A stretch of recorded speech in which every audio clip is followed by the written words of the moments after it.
Hi అండి. ఈరోజు నలదమయంతుల స్వయంవరం అయితే మనం తెలుసుకుంటామండి. ఈ మహాభారతంలో నడుల యొక్క కథను తప్పకుండా స్మరించాలి అని చెప్తారు. ఇది అరణ్య పర్వంలో ఉంటుంది. విహంగ వీక్షణంగా ఒకసారి నలదమయంతుల గురించి అయితే మనం ఇప్పుడు స్మరిస్తాము. ఈ నలదమయంతుల కథ విన్నా మనకు మనకున్న కలిదోషాలన్నీ తొలగిపోతాయి. కాబట్టి ఈరోజైతే మనం వాళ్ళని స్మరిస్తాము. వాళ్ళు ఏ విధంగా స్వయంవరం చేసుకున్నారో ఈ వీడియోలో అయితే మనం తెలుసుకుంటామండి. విదర్భ రాజానికి భీముడు అనే మహారాజు ఉండేవాడు. ఆయన విదర్భ దేశాన్ని పాలిస్తూ ఉండేవాడు. ఆయనకి సంతానం లేదు.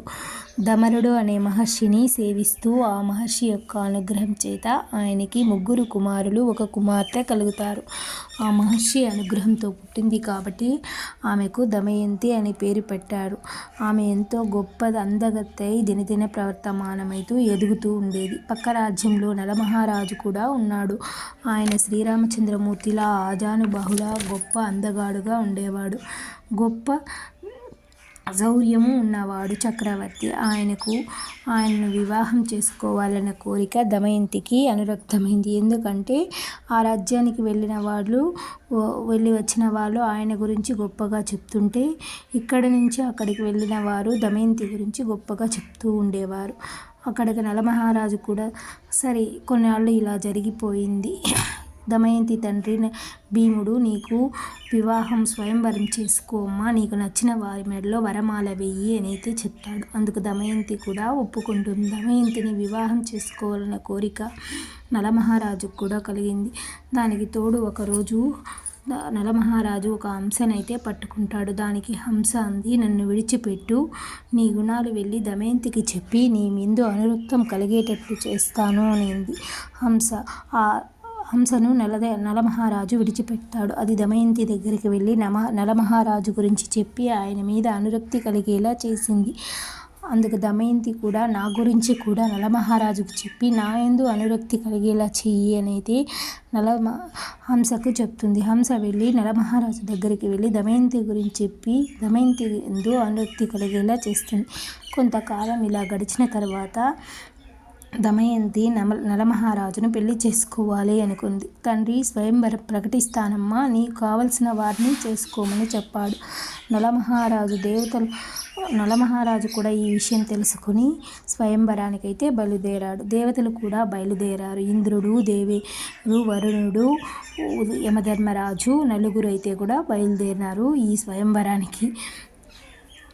బయలుదేరుతుంటే దారిలో కింద నలుడు కనపడ్డాడు. రథం కిందికి దింపి నలమహారాజు దగ్గరికి వచ్చి దేవతలందరూ, నలమహారాజా, మేము నలుగురు దమయంతిని పెళ్లి చేసుకోవాలనుకుంటాం. మాలో ఎవరిని చేసుకున్నా పర్వాలేదు, నువ్వు వెళ్ళి మాకు మధ్యవర్తితనం చెయ్యి.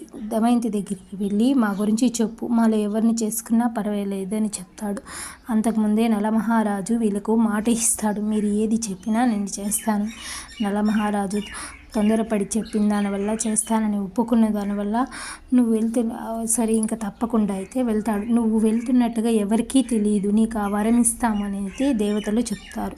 అదేవిధంగా దమయంతి అంతఃపురంలోకి నలమహారాజు ప్రవేశిస్తాడు, ప్రత్యక్షమవుతాడు. అప్పుడు నలుడు ఏం చేస్తాడంటే, వచ్చింది దమయంతి నలమహారాజు అని కనపెడుతుంది. నలుడు అంటాడు, నేను నలుగురు దేవతల్లోకి మీరు ఎవరైనా పెళ్లి చేసుకోవచ్చు అని అయితే దమయంతికి చెప్తాడు. అందుకు దమయంతి అంది, నేను నిన్ను తప్ప ఇంకెవరి భర్తగా ఊహించను. ఎందుకంటే మానసికంగా భార్యను నీకు ఎప్పుడో అయిపోయాను. నిన్నే భర్తగా స్వీకరిస్తాను. నీకు మాట వచ్చిందంటే వెళ్ళి స్వయంవరానికి వాళ్ళని కూడా రమ్ము, నువ్వు కూడా రా, నాకు నచ్చిన వాళ్ళ మెడలో నేను దండ వేస్తాను అనింది. ఈ పని చెయ్యి అటని, మిగతా నేను చూసుకుంటాను, నీ పని నువ్వు చెయ్యి, నా పని నేను చూసుకుంటానని చెప్పి నలమహారాజుని పంపించేస్తుంది. నలుడు వెళ్ళి అదే మాటగా దేవతలకు చెప్తారు. సరే దేవతలు వచ్చినారు, నలమహారాజు వచ్చినారు. దేవతలు వచ్చిన వాళ్ళు మామూలుగా రాలేదు. నలుడు పక్కనే వచ్చి కూర్చున్నారు. నలమహారాజు లాగానే వేషం వేసుకుని అయితే దేవతలు కూర్చుంటారు. ఇప్పుడైతే ఇక్కడ 5గురు నలమహారాజులు ఉంటారు. దమయంతి ఇప్పుడు వరమాల పట్టుకుని వచ్చింది.